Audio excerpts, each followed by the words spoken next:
Hello, how is everyone? Hi, we are back for another Fertility Hot Seat.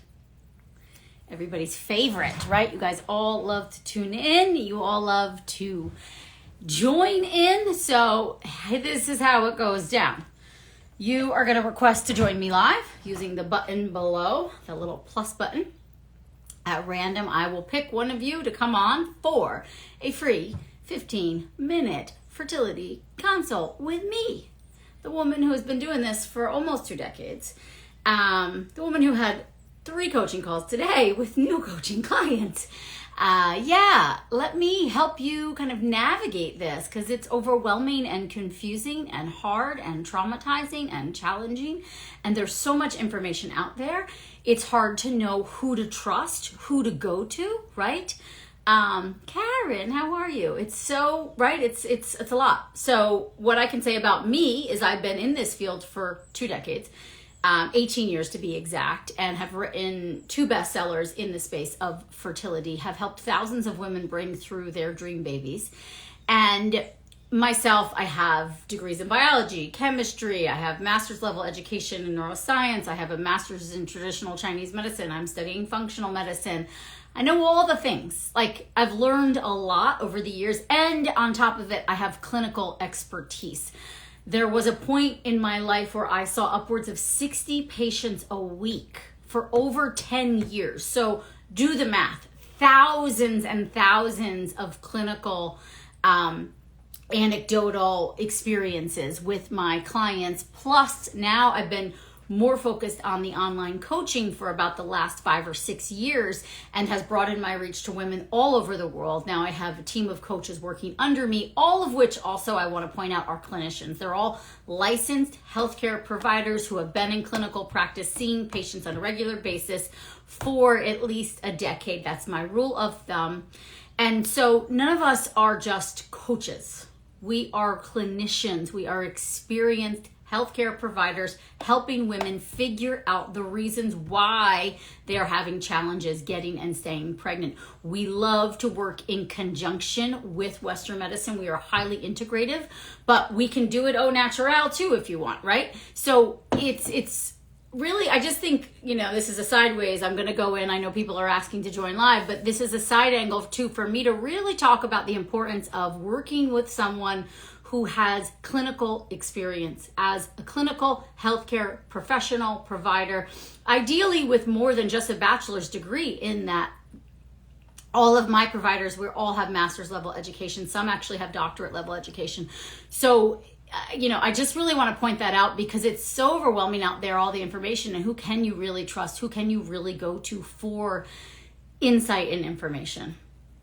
And I do feel like me and my team are a great trusted source. And I think we have a ton of integrity, and we have a lot of positive babies, positive pregnancy tests, and healthy babies coming home to show for it. So without further ado, this is your last opportunity. Whoever wants to join me live for a free 15-minute consult, hit the button now, and then I'm going to go in, and at random, I'm going to pick one of you. So I'm going to give you guys 10 more seconds to request to join me live, and then otherwise I'm going in and I'm picking.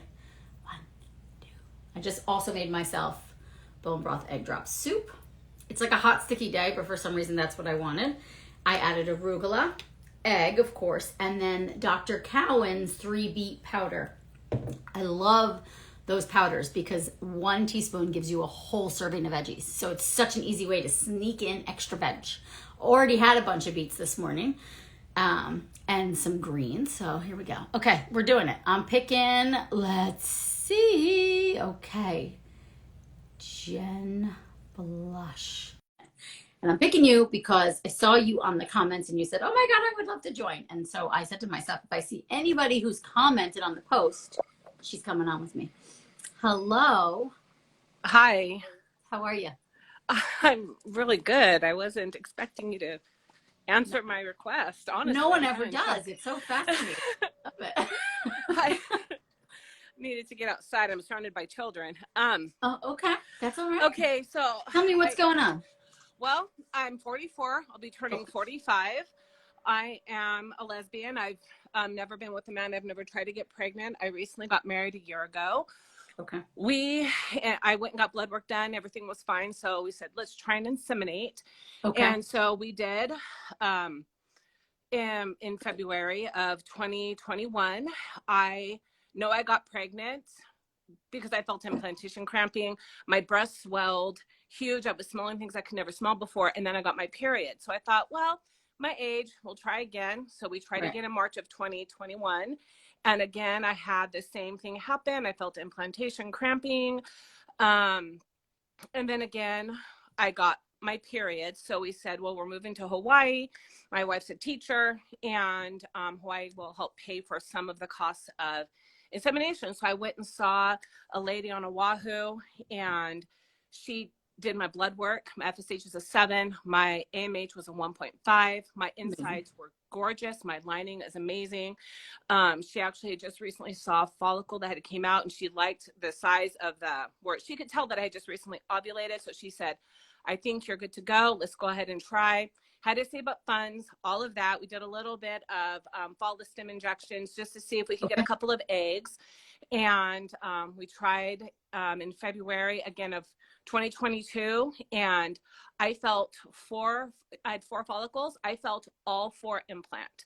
Wow. And because I could feel it, and it was really interesting. It was a really neat feeling or sensation. Yeah. And I could feel the implantation cramping, but every time I've inseminated with the doctor at home, I always got sick, running fever, not feeling well. And then again, I got my period. But that time when I got my period, the cramping was really intense and not normal cramping. So I know that I had implantation, but it didn't stick. So we tried again one more time in April.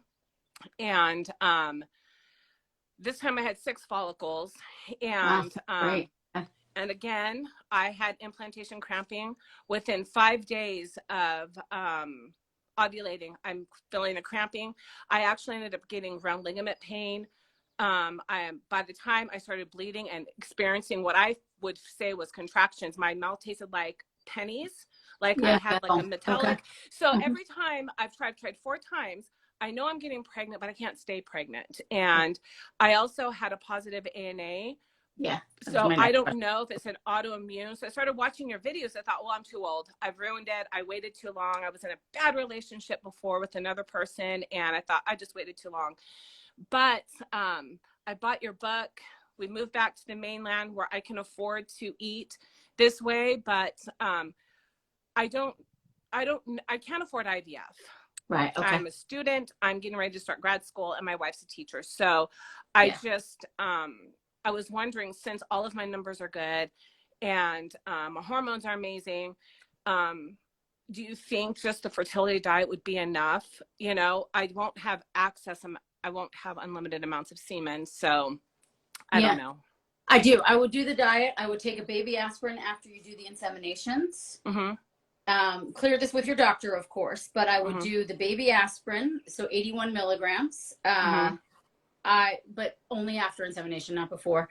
Follow the diet. I would get on low dose naltrexone, or she had me on that. Yes. So you can get a script too. Ageless RX. You can just take an online quiz and someone sends you. It's like I don't know. It's like $100 to get like a 3-month supply. It's not very expensive at all. But 4.5 milligrams seems to be, they'll tell you what dose to start at, but there are some online places where you can get scripts. If your doctor already prescribed it, I would do LDN, baby aspirin. Make sure you're on like the 3 grams of fish oil. And then really follow the kinks, like that quiz that I have laid out in the book, you know, really watch as your symptoms shift and change. And I think that would then put you in the best position to get and stay pregnant. You could also talk to your doctor about potentially, like, since the ANA was positive, you might be able to convince them to do a low dose steroid once you could be pregnant, like a 10 milligrams of prednisone kind of thing. She put me on after the first, after February, when she had worked with me. She already had me on the naltrexone, and I was trying to eat low inflammation food, but I didn't really understand what that was, so I wasn't doing it right. And she felt that I was having implantation rejection, so she did put me on a low dose steroid.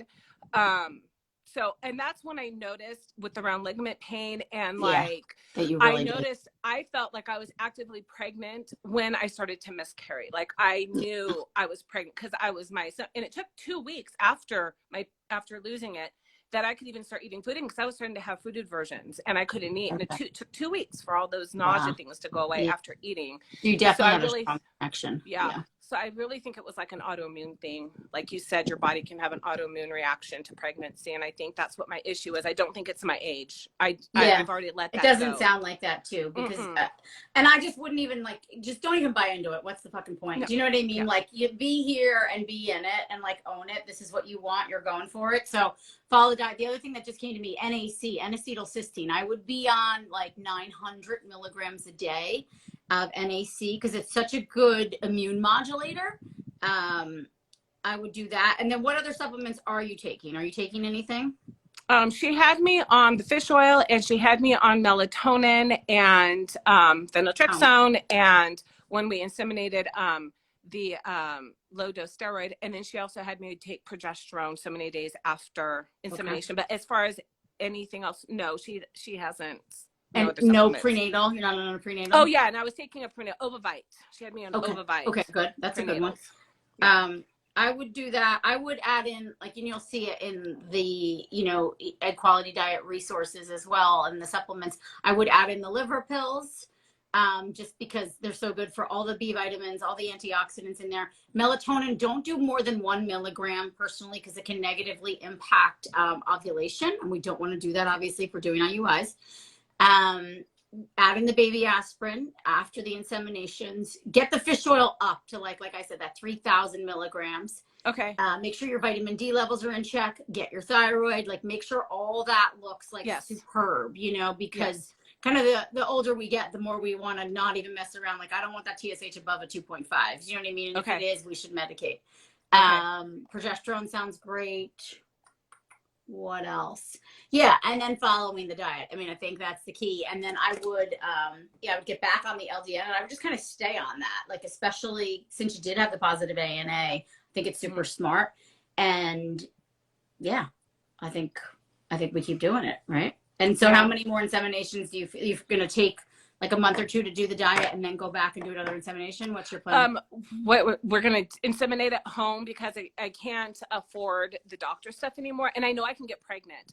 So I'm going to do your full diet. I already got half of a cow coming for the grass-fed beef. I'm going to make my bone broth. I'm going to do all of that stuff.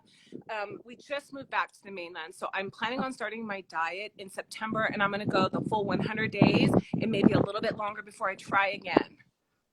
Okay. So okay. I'm turning 45 this month, but I'm not worried. I know I can get pregnant. Obviously, I got pregnant 4 times with only trying 4 times. So yeah, it's just a matter that's it. of It's just getting it to stick and healthier.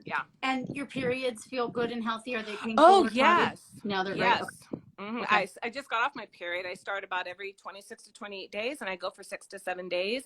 No heavy clotting.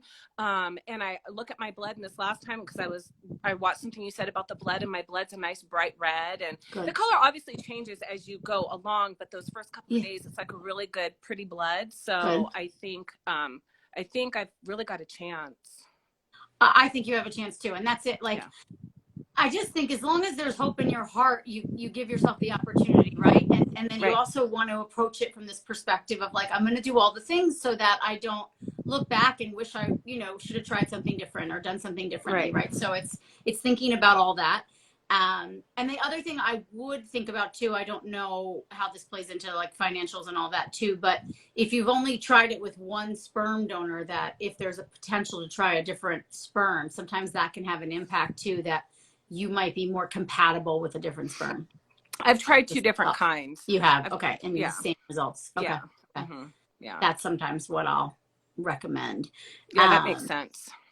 But I would get on like the LDN and the fish oil and all that, like, ASAP. And then even if we're not going to do another insemination until the fall or late this year, I think that's perfectly fine. Give yourself the good 100 days. And then also, if while you're not trying, I would do castor oil packs and the abdominal gua sha on a regular basis too, to just really kind of keep healthy blood flow. If you can get some acupuncture, I think that's amazing as well. Chinese herbs, if you can, like just kind of look at it as like, this is my prep. And then maybe we can do, these, there is also something about back-to-back IUIs within the same cycle. That gets complicated with sperm donor, but there is some reason to believe that doing 2 inseminations with 1 ovulation renders better outcomes. Okay. But if you have the, ability to do that, that's something else to think about. Okay. I will. Thank you so much. Oh, you're so welcome. Thank you. So, thank you.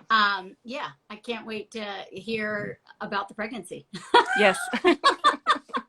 Keep us posted, okay? I will. Thank you. All right. Thank you so much. Okay. Bye. Bye. Oh my gosh, you okay? My husband just walked in. We have 2 flat tires. Oh, great. We need your car. Okay. Okay, I'm gonna hang up. Okay. Okay, bye.